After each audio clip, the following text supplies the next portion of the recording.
చెప్పండి, చెప్పి మీరు రిక్వెస్ట్ చేయండి. అధ్యక్ష ధన్యవాదాలు అధ్యక్ష. ఇక్కడ గౌరవ సభ్యులు నిజంగా చెప్పాలంటే చాలా మంచి సూచనలు ఇచ్చారు. ఇప్పుడు యాజ్ ఆఫ్ నౌ కొన్ని మనం ఇబ్బందులు కూడా పడుతున్నాం అధ్యక్ష.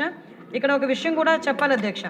అంటే గవర్నమెంట్ ఎంత ప్రాంప్ట్గా ఉంటుంది, గవర్నమెంట్ ఎంత అంటే ప్రాపర్ టైంలోని రెస్పాండ్ అవుతుందని చెప్పడానికి చాలా దురదృష్టకరమైన సంఘటన మన సామర్లకోటలో జరిగిన సంఘటన. సుమారుగా స్పాట్లో 21 మెంబర్స్ చనిపోవటం, అక్కడ ఫైర్ క్రాకర్స్ ఎక్కడైతే యూనిట్ జరుగుతుందో ఆ యూనిట్లో జరిగిన సార్ ప్లీజ్ అక్కడ జరిగిన అగ్ని ప్రమాదం వల్ల సుమారుగా 21 మంది నిజంగా ఇప్పటికి 23కి చేరినాయండి. ఆ స్పాట్లో 21 మంది చనిపోవడం నిజంగా చాలా దురదృష్టకర సంఘటన. ఆ సమయంలో చీపురుపల్లిలో ఒక పెన్షన్ డిస్ట్రిబ్యూషన్ కార్యక్రమంలో పాల్గొన్న గౌరవ ముఖ్యమంత్రి గారు ఇమీడియట్గా ఇన్ఫర్మేషన్ తెలిసిన వెంటనే అక్కడే ఉన్న నన్ను ముందు నువ్వు బయలుదేరమ్మా, నువ్వు వెళ్ళమ్మా అని చెప్పి నన్ను ముందు పంపించడం జరిగింది.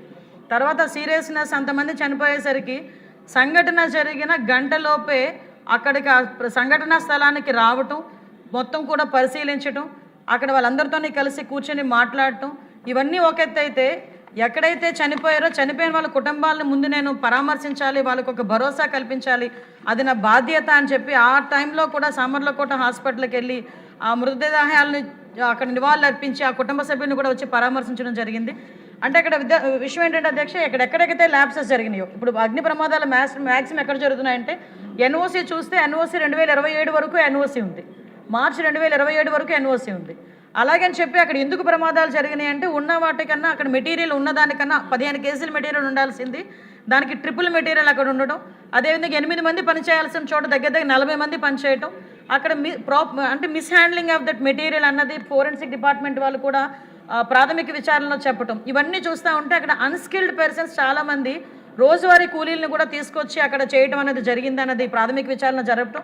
దీనికి సంబంధించి లేబర్ డిపార్ట్మెంటు, ఫైర్ డిపార్ట్మెంటు, అదేవిధంగా రెవెన్యూ డిపార్ట్మెంటు, పోలీస్ డిపార్ట్మెంట్ వీళ్ళు నలుగురు తాలూకా నిర్లక్ష్యం అనేది గమనించి ఇమీడియట్గా గౌరవ ముఖ్యమంత్రి గారు ఆ నలుగురు మీద అంటే డిఎస్పీని, ఒక డిఎఫ్ఓని, అదేవిధంగా లేబర్ డిపార్ట్మెంట్ ఆఫీసర్ని, జిల్లా ఆఫీసర్ని, అదేవిధంగా ఆర్డీఓని ఇమీడియట్గా అక్కడే కూడా సస్పెండ్ చేయడం కూడా జరిగింది.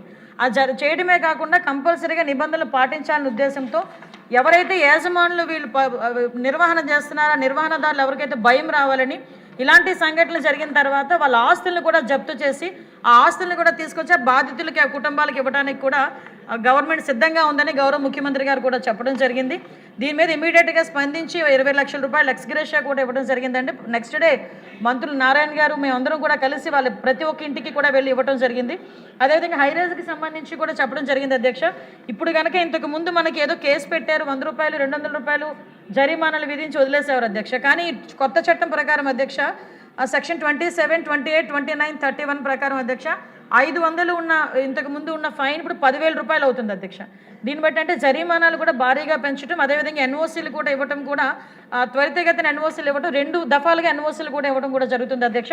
అందువల్ల సభ్యులందరూ కూడా ఈ నిబంధనలకు అనుగుణంగా ఉన్న ఈ సవరణ బిల్లును ఆమోదించాల్సిందిగా కోరుకుంటూ అధ్యక్ష సభకి I move that the Andhra Pradesh Fire Services Amendment Bill 2026 be taken into consideration. ఇప్పుడు బిల్లును ఆమోదించడం బిల్లును ఆమోదించడం ఈ ప్రతిపాదనకు సుముఖంగా ఉన్నవారు అవుననండి, వ్యతిరేకంగా ఉన్నవారు కాదనండి. అవునన్నారు.